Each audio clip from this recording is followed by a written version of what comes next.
10 जानेवारीला आमदार अपात्रतेचा निर्णय जाहीर होणार आहे। त्याआधीच विधानसभा अध्यक्ष राहुल नार्वेकर हे एकनाथ शिंदे यांच्या भेटीला गेल्यामुळे वाद निर्माण झालाय।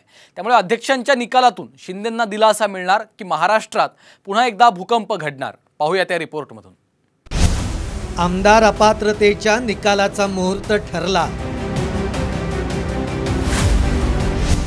आमदार अपात्रतेच्या निकालात शिंदेंना दिलासा।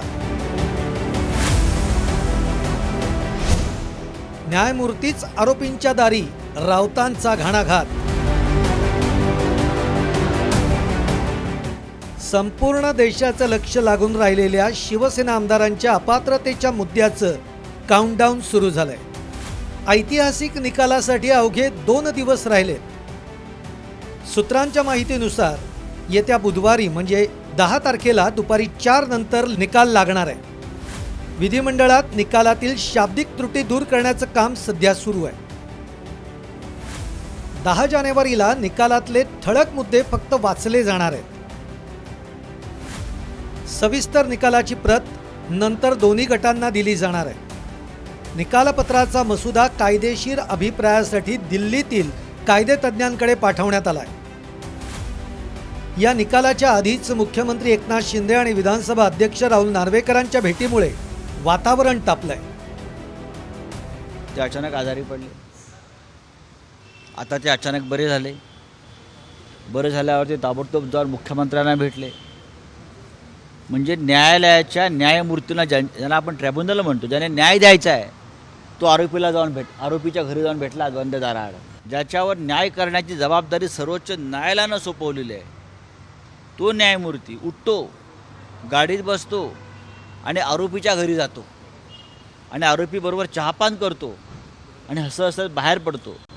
ही या देशाची अवस्था आहे। कायद्याचं राज्य चाललं पाहिजे, हे बरोबर आहे। राहुल नार्वेकर निर्णय देत नाही, हे अत्यंत चुकीचं आहे, हे मी मान्य करतोय। परंतु राहुल नार्वेकर स्पीकर म्हणून सुप्रीम कोर्टाच्या अंडर नाहीत। तेव्हा सुप्रीम कोर्ट जे स्पीकरला स्वतःच्या ताब्यामध्ये घ्यायला बघतंय, या निमित्ताने स्पीकर म्हणून राहुल नार्वेकर यांनी सांगितलं पाहिजे, मी देणार नाही, मला जेव्हा द्यायचं आहे तेव्हा मी देईन। निकालामध्ये शिंदे गटाला दिलासा मिळण्याची शक्यता व्यक्त केली जातीये। मुख्यमंत्री एकनाथ शिंदेंनीही तोच विश्वास व्यक्त केलाय, तर शिंदे गटाच्या आणि भाजपच्या आमदारांनाही तोच विश्वास वाटतोय। हिंदुत्वाच्या शत्रूंचा आणि विघ्न संतोषी मंडळींचा नायनाट केल्याशिवाय राहणार नाहीत, हे मी या ठिकाणी सांगू इच्छितो। कारण हा प्रभू रामचंद्राचा धनुष्यबाण, शिवसेनेचा धनुष्यबाण, बाळासाहेबांचा धनुष्यबाण, सर्वसामान्य माणसाचा धनुष्यबाण आज आपल्याकडे आहे। आज खरी शिवसेना आपल्याकडे आहे। खोट्याच्या कपाळी गोटा अशी म्हण आहे, ती तुम्ही कोकणी माणसं हे निवडणूक येणाऱ्या खरं करून दाखवल्याशिवाय राहणार नाही। कारण या ठिकाणी विजलेल्या मशालींचा उजेड पडत नाही, हे आपल्या सगळ्यांना माहित आहे। आता ही युद्धाची तयारी सुरू झाली आहे।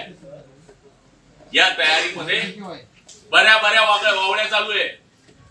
कोणी काही सांगतं तुमचं 10 तारखेला काय होईल, अरे ते आम्ही बघू, आम्हाला श्रद्धांजली अर्पण होते का, आम्ही शहीद होतो, वो हम देख लेंगे भाई, ते तुम्ही काळजी करण्याची गरज नाही। जे राहुल नार्वेकर जी जे विधानसभा अध्यक्ष आहेत आणि या कोर्टाचे न्यायाधीश पण आहेत, जे कायद्याच्या चौकटीत राहून ते ऐतिहासिक निर्णय देण्याच्या मार्गावर आहेत।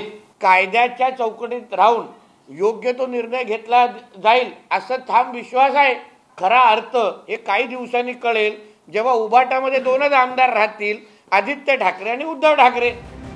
विधानसभा अध्यक्ष राहुल नार्वेकर शिवसेना आमदारांच्या अपात्रतेचा निकाल देणार आहेत। शिंदे गटाच्या 16 आमदारांचा अपात्रतेच्या यादीमध्ये समावेश आहे। मुख्यमंत्री एकनाथ शिंदे यांच्यावरही अपात्रतेची टांगती तलवार आहे। हा निकाल शिंदे गटाच्या विरोधात गेल्यास त्यांचं मुख्यमंत्रीपद धोक्यात येऊ शकतं। 10 जानेवारीपर्यंत आमदार अपात्रतेबाबत निकाल देण्याचे आदेश सुप्रीम कोर्टानं दिले होते। 11 मे 2022ला महाराष्ट्राच्या सत्ता संघर्षाचा निकाल जाहीर झाला होता। या निकालामध्ये मुख्यमंत्री एकनाथ शिंदेंनी नेमलेले व्हीप भरत गोगावले बेकायदेशीर असल्याचं निरीक्षण सुप्रीम कोर्टानं नोंदवलं होतं। तर 10व्या सूचीनुसार पक्षांतर्गत फुटीला कोणताही आधार नाही, कुठलाही गट पक्षावर दावा करू शकत नाही असं सांगितलं। सोबतच कोर्टानं राज्यपालांच्या भूमिकेवर कठोर शब्दामध्ये ताशेरे ओढले। तत्कालीन राज्यपाल भगतसिंह कोश्यारी यांच्या भूमिकेमुळेच महाविकास आघाडी सरकार कोसळलं असं कोर्टानं सुनावलं होतं। मात्र उद्धव ठाकरेंनी राजीनामा दिल्यामुळे त्यांना पुन्हा मुख्यमंत्री पदावर बसता येणार नाही असं कोर्टानं म्हटलं होतं। कोर्टानं या खटल्याबाबतचा निर्णय विधानसभा अध्यक्षांकडे सोपवला होता। अपात्रतेचा निर्णय विरोधात गेल्यास ठाकरे गट पुन्हा सुप्रीम कोर्टात जाण्याची शक्यता आहे। विधानसभा अध्यक्ष राहुल नार्वेकर शिंदे गटाला दिलासा देणार की राज्यामध्ये पुन्हा भूकंप होणार याकडे संपूर्ण राज्याचं लक्ष लागलंय। ब्युरो रिपोर्ट साम टीव्ही न्यूज।